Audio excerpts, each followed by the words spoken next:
Hi everyone.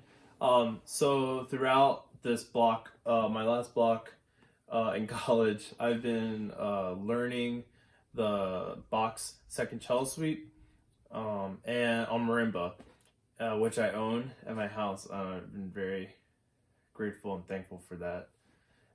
So I decided to learn that piece, and over the course of learning this entire cello suite, I decided to explore the relationship of the Baroque dances and its the actual traditional Baroque dances and its role in like the naming of the title and the tempos of what the movements could be played or should be played at or normally played at in the cello suite that I'm playing.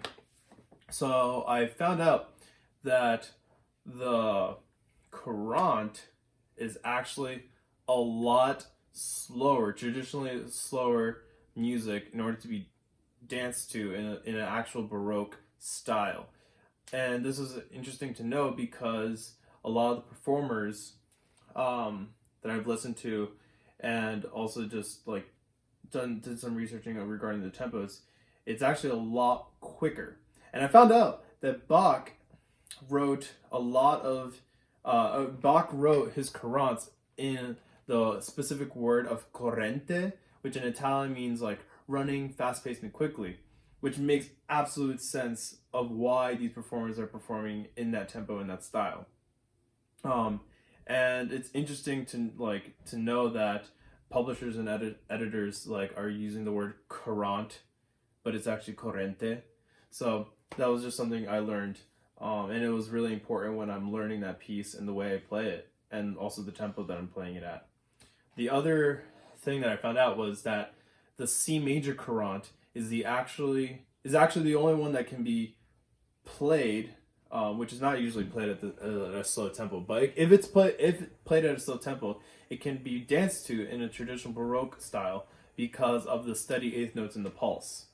So that's just a little bit of that, and regarding the courant, and then the saraband, it's similar but opposite. So in the saraband, it's usually played slowly, with a lot of space and just enjoying those resonance of the notes. Yet, a typical Baroque dancer who's trying to dance to saraband music cannot follow a performer who's playing the saraband in the cello suites by Bach, because there's just too much open space and there's no pulse and the tempo's just way too slow for them to even follow. So I thought that just knowing these facts and this research of like the role and the relationship of traditional Baroque dances and the names of like the movements in the cello suites was really important to know as a performer and as a student, because it helps me make a decision of like what do I actually want to perform it like. I mean, ideally Bach did not meant for it to be danced with, and as proven by the things I just said and the research that I did, that's just not even possible. So what I've read and what I believe is that Bach used a lot of like these dance forms in music and just compositionally just used that as a base and then just expanded it and made it his own, which is really cool. But it's important to know that it's expanded so far from the original intent of a like saraband or courant or of an allemande or a jig.